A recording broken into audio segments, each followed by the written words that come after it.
Alright, so Prince William has been on an absolute rampage behind the scenes at Windsor. And the story is not really about the person he just kicked out. It is about everything that person revealed about how this family actually operates when the cameras are off. Freddy Parker Bowles, who is Camila's grandson, just got permanently expelled from royal life. And the way it went down says more about William's future reign than any official statement ever could.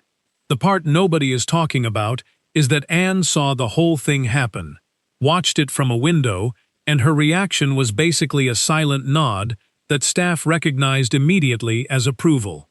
That is the detail that changes this from family drama into something more like a constitutional reset happening in real time.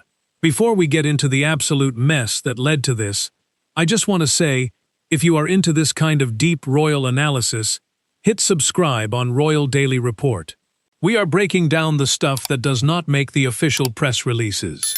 Okay, let us get into it. So, Freddy Parker Bowles is gone.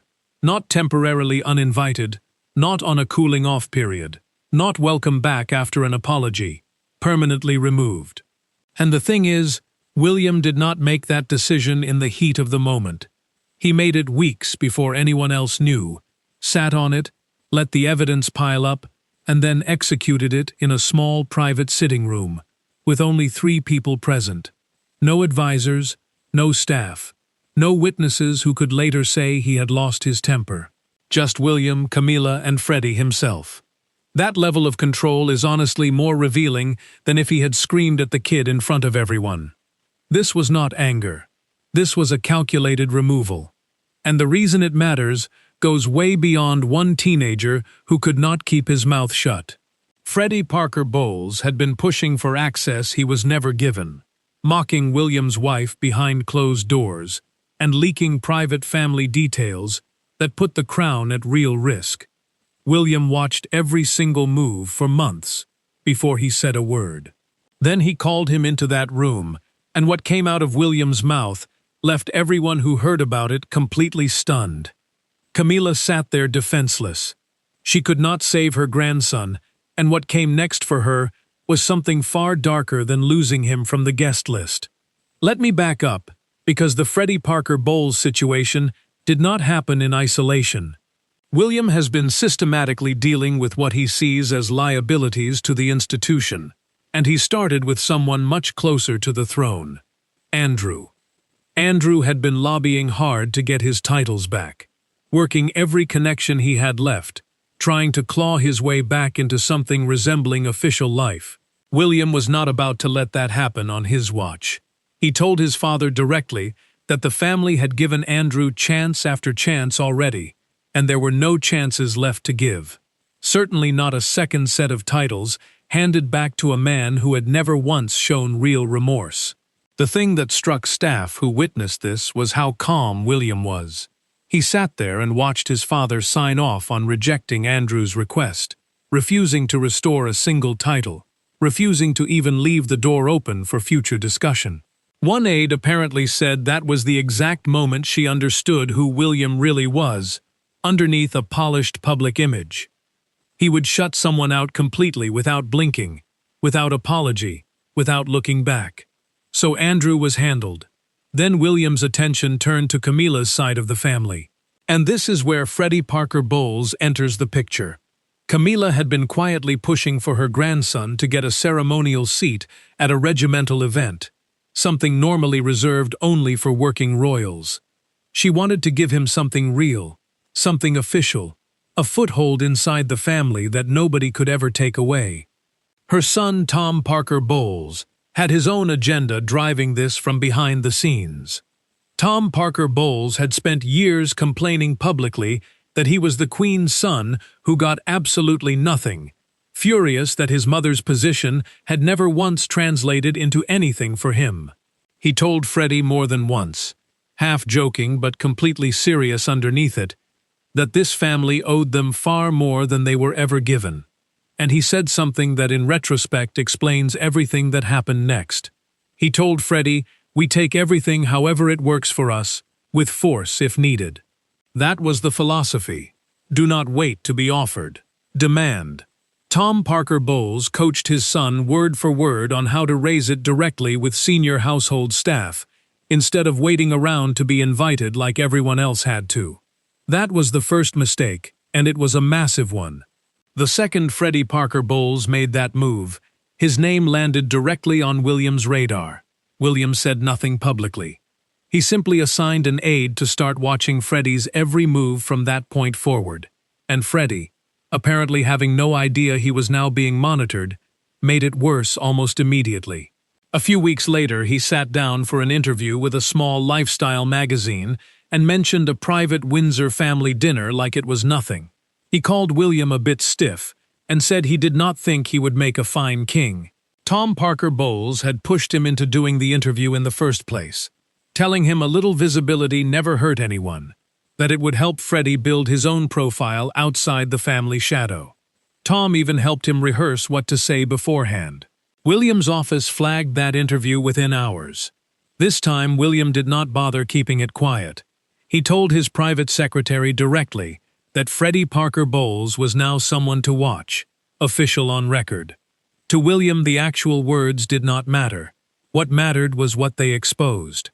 Freddy Parker Bowles saw this family as something to spend for his own image, not something he owed any protection to. And then it got far worse than a careless interview. Freddy had been telling classmates he knew things about the family he had no business knowing. One of those things was a private medical detail about Charles himself. It reached a parent. That parent mentioned it to a journalist. The journalist brought it straight to the palace press office. Staff spent 2 full days quietly burying that story before it could explode into the open. This was the turning point. Before this, Freddy Parker Bowles had been an image problem. Now, he was a security threat. A teenager with loose access to the family's private medical information was not embarrassing anymore. It was dangerous. In William's mind, Freddy had crossed completely from someone to monitor into someone who was now a genuine liability to the crown itself. Then came the messages, and this is where everything tipped over completely. Freddy had been bragging to friends in a group chat calling Windsor basically his second house. He joked about getting his friends invited to a polo event. He asked palace staff to bend the rules for him because of who his grandmother was. The aide watching him found these messages through palace security channels. They had not leaked publicly, not yet. William read every single line himself, and what he found next made his blood run cold. Tom Parker Bowles had said almost the exact same thing at a dinner a year earlier, joking that the family ought to start charging people for access. Freddy was not even speaking for himself. He was repeating his own father's words back nearly verbatim. That was the exact moment William made his decision in private. Nobody else knew yet. Not Camila, not Freddy, nobody. And here is the part that makes this whole situation so much more complicated than it looks on the surface. Camila was not just aware of everything Freddy was doing. She had been quietly feeding it the entire time. For years, Camila had pushed Freddy closer to Windsor, closer to belonging, closer to permanent acceptance, because his place inside this family proved something she desperately needed proven. It proved her own decades-long fight for legitimacy had actually worked, that it had survived her, that it had passed down to her own blood and become permanent instead of just personal. When Freddy pushed for that regimental seat, it was Camila who told him to ask and never wait to be offered. She told him that was exactly how she had survived inside this family herself. She was handing him her own playbook, the same one she had used to force her way into rooms that never wanted her there in the first place. But Camila started hearing whispers of her own around this time. A lady-in-waiting overheard William's private secretary talking to the master of the household about tidying the guest lists going forward. Camila said nothing out loud, but she started quietly putting distance between herself and Freddy in public. Some part of her sensed exactly what was coming before anyone ever confirmed it. She tried once carefully over dinner to test the waters with William directly. She asked him what he thought about keeping family close, even the messier branches. William gave her exactly one line back. Family is not the same as liability. Camila never brought it up again. Then the worst possible thing happened. Freddy Parker Bowles was overheard mocking Catherine in front of a group of friends. Someone recorded it on their phone without him knowing. Freddy said she was playing dress-up as a future queen, that she would never really be one of them, no matter how good she was at smiling for cameras. He went even further than that. He mimicked her voice directly, calling her coached, calling her hollow, saying she was all polish and absolutely nothing underneath. The recording leaked first into a wider group chat, then it tore beyond that completely. The timing made an already devastating situation even worse. It surfaced just 2 days before a major joint engagement where William and Catherine were set to appear together, presenting exactly the kind of unified image William had spent years carefully constructing. To William, this was no longer about access, or clout, or careless mistakes. This was a direct attack on his wife, the future queen, the mother of his children, coming from inside his own extended family at the single worst possible moment imaginable. And here is what made Camila's silence absolutely unforgivable in William's eyes. She had heard about Freddy's comments toward Catherine before they ever leaked to anyone. She said nothing. She did nothing because some buried part of her, a part she had never once said out loud to a living soul, was not entirely unhappy to hear it.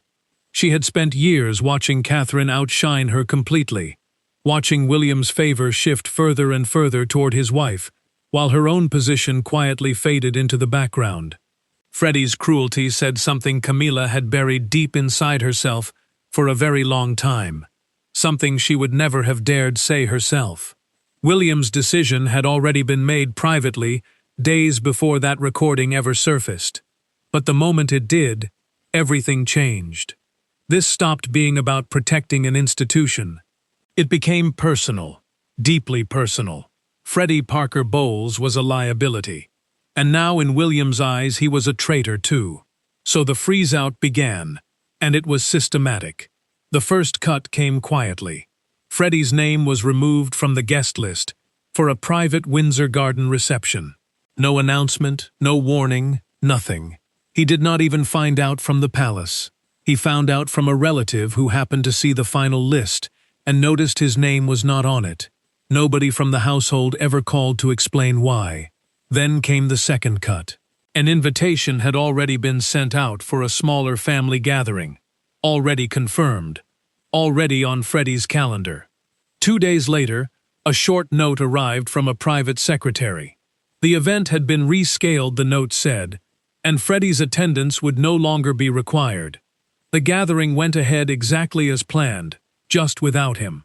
Staff were told with no explanation given to remove Freddy from the family communication thread used to coordinate Windsor weekend stays.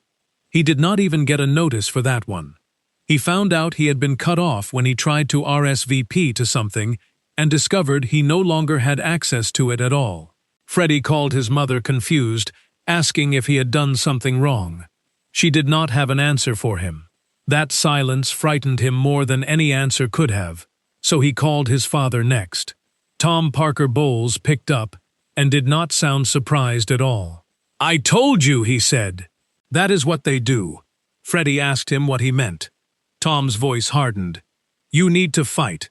Do not let them stone you to the ground." Freddy asked him straight out, "What should I do?"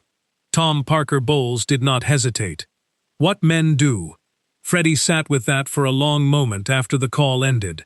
He did not fully understand what his father meant. Not exactly. But something in his chest had already decided. He was not going to let this happen to him without a fight. So he showed up anyway. He went to a Windsor Park charity walk the family was attending uninvited and stood at the edge of the crowd watching. William saw him and something in his face went still and cold. This was the moment William knew for certain. Freddy Parker Bowles was the black sheep now, and he would need to be taught a lesson he would not forget. But not here. Not yet. William had already marked him, and that was enough for today. Freddy noticed something worse than William's silence. Nobody would even look at him. Not one person from the family came over. Not one staff member acknowledged him standing there. Even Camila, his own grandmother, kept her eyes fixed somewhere else, anywhere else, refusing to meet his gaze even once. The shame of it hit him harder than anything William could have said out loud. He could not stand there a second longer. He turned and fled before the event even ended. His father's words still ringing in his head. He sent a furious text to a friend that night. "Tell me, what exactly did I do? Because no one will say it to my face." Nobody ever answered him directly. Not one person. Freddy's mother tried everything she had left.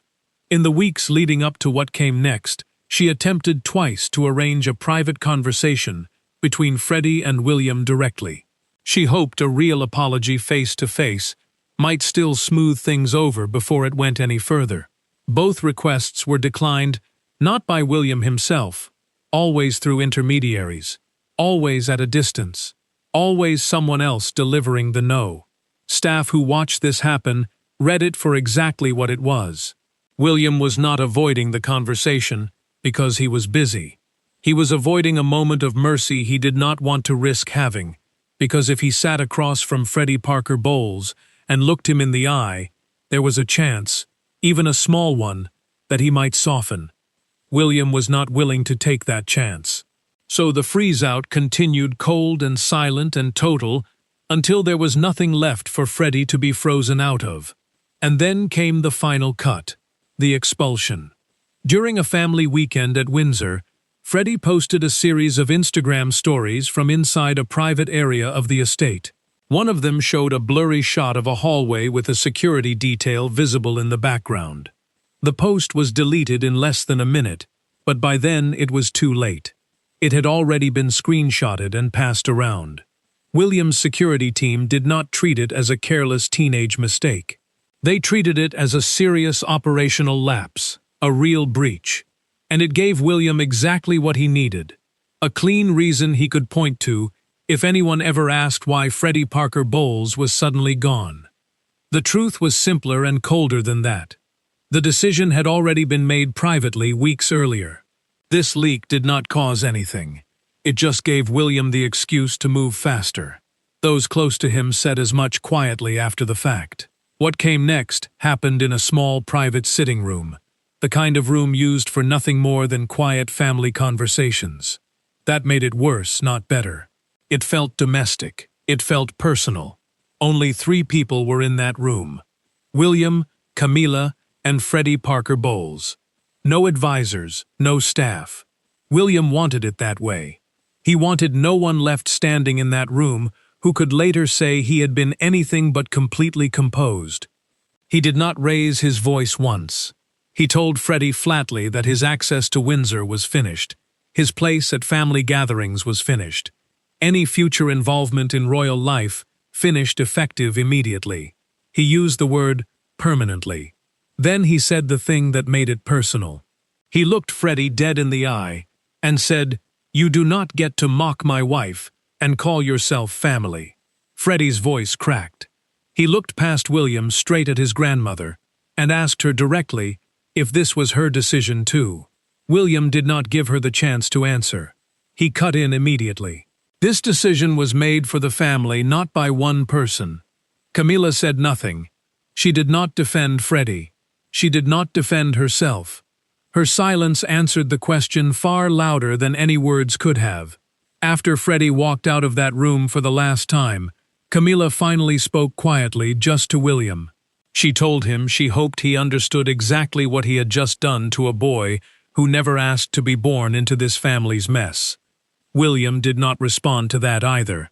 He simply nodded once, like her pain was a cost he had already calculated and already accepted as the price of doing what needed to be done. Camila absorbed it the same way she had absorbed every other diminishment over the past 2 decades, because she understood something Freddy never had the chance to learn. Open conflict with the future king was a war she could not win, and one she could not afford to be seen even attempting. But her silence in that room was never just grief. It was guilt. Sitting right underneath it, she had spent months quietly feeding the exact behavior that had just gotten her own grandson cast out for good. Part of her had needed him to believe he belonged, because his belonging proved her own had finally become permanent. And part of her, somewhere she would never admit out loud, had not been entirely sorry to hear what Freddy said about Catherine. That truth would stay locked inside her the same way everything else had for the rest of her life. The room emptied. Freddy Parker Bowles was gone. And somewhere else in the house, someone had already seen more of this than anyone realized. That someone was Anne, and she was at Windsor that same weekend, and she saw Freddy leave the estate alone. No staff walked him out. No car was sent for him. Just a regular taxi call from the gatehouse like he was nobody. Like he had never belonged there at all. Anne watched the whole thing from a window. She did not move. She did not call out. She just watched him go. Days later at a family engagement, Camila's name came up in passing conversation. Someone mentioned family matters. Nothing more specific than that. Anne gave a small nod. Almost nothing. Barely a movement at all. But staff who had worked around her long enough recognized it instantly because they had seen that exact same nod before, decades earlier, when another family member had been quietly pushed out to the edges and never brought back in. That nod meant approval. Everyone who saw it understood that Anne had spent 50 years watching this family nearly fall apart under the weight of people who treated royal access like something owed to them instead of something earned through duty. To her, what happened to Freddy Parker Bowles was not cruelty.